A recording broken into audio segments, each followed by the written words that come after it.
नमस्कार दोस्तों। पिछली वीडियो में हमने समझा था कि वियतनाम आज़ाद कैसे हुआ। अब देखो, जब वियतनाम ने खुद को स्वतंत्र घोषित किया था उस समय पर द्वितीय विश्व युद्ध चल रहा था और द्वितीय विश्व युद्ध के खत्म होते ही जो फ्रांस था वो फिर से हिंद चीन में अपना साम्राज्य बनाना चाह रहा था। अब जब फ्रांस हिंद चीन में वापस आया तो वो साथ में एक योजना भी लाया और उस योजना को फ्रांसीसी नीति भी कहा जाता है।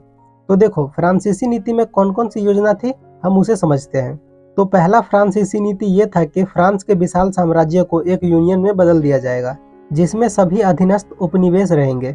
मतलब कि फ्रांस ने जितने भी देश पर कब्जा किया होगा उन सबको मिलाकर एक यूनियन बनाया जाएगा और उस यूनियन का हेड फ्रांस रहेगा, बाकी सभी देश फ्रांस के अंदर रहेगा। दूसरा नीति ये था कि हिंद चीन इस फ्रांसीसी महासंघ का एक स्वशासित अंग होगा। मतलब कि फ्रांस ने जो यूनियन बनाया था फ्रांसीसी महासंघ, उसका अंग हिंद चीन भी रहेगा। तीसरा नीति ये था कि हिंद चीन के संरक्षित राज्यों एवं कोचिन चीन को मिलाकर एक संघ बनाया जाएगा। मतलब कि फ्रांस का कहना था कि हिंद चीन के अंदर जितने भी राज्य हैं उन सबको मिलाकर एक अलग संघ बनाया जाएगा। चौथा नीति ये था कि हिंद चीन संघ के विदेश नीति एवं सैन्य पर फ्रांस का नियंत्रण रहेगा। मतलब कि जो अलग से हिंद चीन संघ बनाया जाएगा उसके विदेश नीति और सैनिक पर फ्रांस का कंट्रोल रहेगा। अब देखो, ये जो फ्रांसीसी नीति थी उसे हिंद चीन के लोग मान लेते हैं और फ्रांस फिर से हिंद चीन पर थोड़ा थोड़ा शासन करने लगता है। अब इसका फायदा उठाकर फ्रांस अपनी सेना वियतनाम के सैगान नामक जगह पर भेजती है, जहां पर वियतनामी छापामारों ने फ्रांसीसी सेना के साथ भयंकर युद्ध किया और फ्रांसीसी सेना सैगान में ही फंसी रही, जिसके चलते 6 मार्च 1946 ईस्वी को फ्रांस और वियतनाम के बीच हनोई समझौता होता है और इस समझौते में फ्रांस ने वियतनाम को स्वतंत्र मान लिया और साथ ही यह भी माना गया कि वियतनाम हिंद चीन संघ में ही रहेगा और जो हिंद चीन संघ है वो फ्रांसीसी यूनियन में रहेगा। इसके अलावा यह भी माना गया कि फ्रांसीसी सेना तोंगकिन में आकर रहेगा। अब देखो, हनोई समझौता हो चुका था, लेकिन इसके बाद भी फ्रांस हिंद चीन संघ के सभी राज्यों में अपना अध्यक्ष बनाना चाह रहा था, लेकिन वियतनामी नेताओं ने इसका विरोध किया। उसके बाद भी फ्रांस कोचिन चीन में जबरदस्ती अपनी सरकार स्थापित कर देता है, जिसके चलते हनोई समझौता टूट जाता है। अब देखो, हो ची मिन्ह के पास इतनी ताकत नहीं थी कि वो फ्रांसीसी सेना का सामने से मुकाबला कर सके, इसीलिए फिर से गोरिल्ला युद्ध शुरू हो गया और इसका फायदा उठाकर फ्रांस बाओ दाई को वियतनाम का शासक बना देता है, क्योंकि वियतनाम में कुछ लोग बाओ दाई को सपोर्ट करते थे और कुछ लोग हो ची मिन्ह को। अब देखो, जो पूरा विश्व था वो अभी तक 2 हिस्सों में बढ़ चुका था, पूंजीवादी और साम्यवादी। मतलब कि पूंजीवादी में वो लोग आते थे जिसके पास पैसा हो, जमीन हो, फैक्ट्री हो। अपने भाषा में कहे तो पूंजीवादी का मतलब अमीर लोग। और साम्यवादी में वो लोग आते थे जो किसान और मजदूर होते थे। अपने भाषा में हम इसे गरीब भी कह सकते हैं। अब देखो, जो देश पूंजीवादी थे उसे अमेरिका और ब्रिटेन सपोर्ट करता था और जो फ्रांस था वो पूंजीवादी था, इसीलिए फ्रांस को अमेरिका और ब्रिटेन का समर्थन प्राप्त था। और जो हो ची मिन्ह था वो साम्यवादी था और वह अभी तक पूर्ण रूप से साम्यवादी सरकार का गठन नहीं कर पाया था और जगह जगह पर हो ची मिन्ह को पूंजीवादियों से टकराना पड़ता था।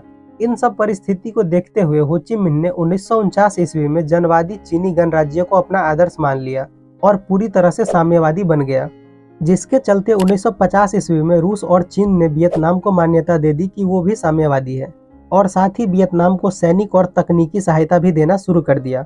अब देखो, 1950 ईस्वी तक हिंद चीन की स्थिति बहुत जटिल हो गई थी, क्योंकि उत्तरी वियतनाम में हो ची मिन्ह की सरकार थी और दक्षिणी वियतनाम में फ्रांस समर्थित माओ दाई की सरकार थी और जो लाओस और कंबोडिया था उसमें पुराने राजा शासन कर रहे थे जो फ्रांसीसियों के नियंत्रण में था।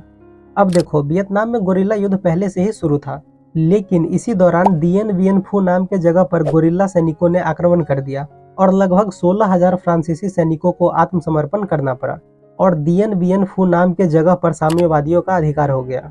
अब देखो, जब ये बात अमेरिका को पता चला कि दिएन वियन फू नाम के जगह पर साम्यवादियों का अधिकार हो गया है तो इस बात से अमेरिका को बहुत ज़्यादा गुस्सा आया, क्योंकि अमेरिका पहले से ही फ्रांस को सपोर्ट कर रहा था और उस टाइम पर अमेरिका का सबसे बड़ा दुश्मन रूस था जो हो ची मिन्ह और साम्यवादियों को सपोर्ट कर रहा था। अब देखो, गुस्से में आकर अमेरिका ने हिंद चीन में अपनी सेना उतारने की घोषणा कर दी। उस समय पर ऐसा लग रहा था कि जैसे तीसरा विश्व युद्ध अब शुरू हो जाएगा। इन सब परिस्थिति को देखते हुए 1954 ईस्वी में एक सम्मेलन हुआ जिसे जेनेवा समझौता कहा जाता है। जेनेवा समझौता ने पूरे वियतनाम को 2 हिस्सों में बांट दिया, उत्तरी वियतनाम और दक्षिणी वियतनाम। और जो दक्षिणी वियतनाम था उसको अमेरिका सपोर्ट कर रही थी और दक्षिणी वियतनाम में ही 1939 ईस्वी से एक धार्मिक वर्ग आंदोलन कर रहा था और उस आंदोलन का नाम था हुआ हुआ आंदोलन। अब होता यह है कि दक्षिणी वियतनाम में अमेरिका समर्थित सरकार में एक नेता था जिसका नाम था न्यो दिन्ह दियम। न्यो दिन्ह दियम ने बड़ी क्रूरता से हुआ आंदोलन को दबाना शुरू कर दिया। वहीं दूसरी तरफ जेनेवा समझौता के तहत लाओस और कंबोडिया में भी शासन व्यवस्था बदल दी गई और वहां पर संसदीय शासन प्रणाली व्यवस्था लागू किया गया। लेकिन इसके बावजूद भी कंबोडिया और लाओस में साम्यवादी प्रभाव बढ़ता ही जा रहा था। वहीं दूसरी तरफ अमेरिका इस साम्यवादी प्रभाव को रोकना चाह रहा था। अब देखो, इसके आगे हमें 4 और टॉपिक पढ़ने हैं। पहला लाओस में गृह युद्ध, दूसरा कंबोडिया में संकट, तीसरा वियतनाम गृह युद्ध और अमेरिका, और चौथा माइली गांव की घटना। तो अब हम इन सब को एक एक करके अच्छे से समझते हैं। तो सबसे पहले हम समझते हैं लाओस में गृह युद्ध। तो देखो, 1954 ईस्वी में जेनेवा समझौता के बाद लाओस में संसदीय प्रणाली व्यवस्था लागू किया गया और जेनेवा समझौता में लिए गए फैसले की देखभाल करने के लिए 30 सदस्यीय अंतर्राष्ट्रीय निगरानी आयोग का गठन किया गया और इस आयोग का सदस्य भारत, कनाडा और पोलैंड को बनाया गया। अब देखो, जब हो ची मिन्ह ने वियतनाम में साम्यवाद लाया था तो इसका प्रभाव पूरे हिंद चीन पर पड़ा था और जो उत्तरी लाओस था उसके 2 प्रांत फोंगसाली और होउ फ्रांस पर साम्यवादियों का सबसे ज्यादा प्रभाव था। अब देखो, होता यह है कि दक्षिणी वियतनाम में अमेरिका समर्थित बाओदाई सरकार का संचालन न्यो दिन्ह दियम के हाथों में था और दक्षिणी वियतनाम में पहले के जो राजा थे उनको बाओदाई की सरकार में कोई जगह नहीं मिला था। इसीलिए दक्षिणी वियतनाम के राजघराने के 3 सौतेले भाइयों ने लाओस पर राजनीतिक पकड़ पाने के लिए अलग अलग रास्ते अपना लिए। इन तीनों भाइयों में से जो पहला राजकुमार था उसका नाम सुबन फुमा था, जो कि एक तटस्थतावादी था। मतलब कि इसको किसी भी सरकार से कोई दिक्कत नहीं थी, यह सिर्फ शासन करना चाह रहा था। और जो दूसरा राजकुमार था उसका नाम था सुफन बोंग, लेकिन वो पाठेत लाओ के नाम से प्रसिद्ध था और ये अपना सैन्य संगठन बनाकर पूरे लाओस में साम्यवादी व्यवस्था लाना चाहता था। और जो तीसरा राजकुमार था उसका नाम था फूमी नोसबान और ये दक्षिण पंथ का अनुसरण करने वाला था। मतलब कि ये दक्षिणी वियतनाम जैसी व्यवस्था लाओस में भी लाना चाहता था। अब देखो, ये तीनों भाई अपनी राजनीतिक प्रभाव बढ़ाने के लिए लाओस में संघर्ष कर रहा था और ऊपर से रूस और अमेरिका दोनों गुटों का समर्थन कर रहा था, जिसके चलते लाओस में अस्थिरता की स्थिति पैदा हो जाती है। और इन सब परिस्थिति को देखते हुए 25 दिसंबर 1955 ईस्वी को लाओस में चुनाव होता है और चुनाव के बाद राष्ट्रीय सरकार का गठन हुआ और सुवन फुमा के नेतृत्व में सरकार बनी।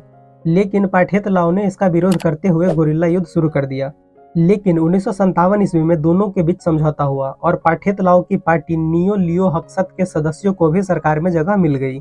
लेकिन जब ये बात अमेरिका को पता चला कि सुवन फुमा और पाठेत लाओ साथ में मिलकर सरकार चला रहा है, तो यह बात अमेरिका को बर्दाश्त नहीं हुआ, क्योंकि जो पाठेत लाओ था वो साम्यवादी था और अमेरिका को साम्यवादी पसंद नहीं था।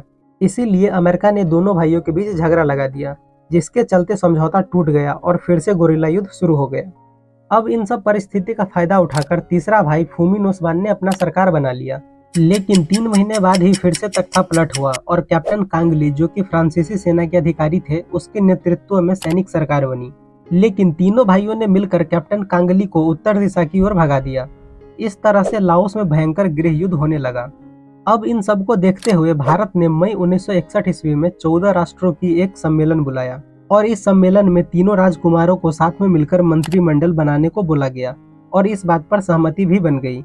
लेकिन अमेरिकी षड्यंत्र के कारण लाओस के विदेश मंत्री की हत्या हो गई और फिर से गृह युद्ध शुरू हो गया। इन सब परिस्थिति को देखते हुए लाओस में एक बार फिर से चुनाव हुआ और इस बार चुनाव के द्वारा सुवन फुमा को प्रधानमंत्री और फूमी नोसबान को उप प्रधानमंत्री बनाया गया। इस चुनाव से असंतुष्ट होकर पाठेत लाओ ने 1970 ईस्वी में लाओस पर हमला कर दिया और लाओस के जोर्स नामक मैदान पर कब्जा कर लिया। अब अमेरिका ने इस युद्ध में बहुत ज्यादा बमबारी की, लेकिन पाठेत लाओ के हमले को नहीं रोक पाया। वहीं दूसरी तरफ हजारों दक्षिणी वियतनामी सैनिक, अमेरिकी सैनिक, युद्धक विमान और बम वर्षक हेलीकॉप्टर लाओस में प्रवेश किया और इन सब का मकसद हो ची मिन्ह मार्ग पर कब्जा करना था। लेकिन हो ची मिन्ह मार्ग पर सभी सैनिक फंस जाते हैं और लाओस के प्रबल प्रतिरोध के कारण सभी सैनिक को वापस लौटना पड़ता है और अमेरिका यह युद्ध हार जाता है और लाओस में साम्यवादियों की जीत हो जाती है। तो देखो, हमने लाओस के गृह युद्ध को अच्छे से समझ लिया है। अब हमें इस चैप्टर में 3 और टॉपिक पढ़ने हैं, जिसे हम अगली वीडियो में पढ़ेंगे। और हाँ, क्या मैं सभी चैप्टर्स के ऑब्जेक्टिव और सब्जेक्टिव क्वेश्चन के ऊपर वीडियो बनाऊं? इसका जवाब आप लोग मुझे कमेंट में दे सकते हैं। आई होप आपको ये वीडियो पसंद आई होगी। अगर ये वीडियो पसंद आई है तो वीडियो को एक लाइक कर दीजिए, एक प्यारा सा कमेंट कर दीजिए और चैनल को सब्सक्राइब भी कर दो यार। और हाँ यार, जितना से जितना हो सके वीडियो को शेयर करो, क्योंकि बहुत ज़्यादा मेहनत लगती है वीडियो बनाने में। मिलते हैं हम अगले वीडियो में, तब तक के लिए bye bye and take care.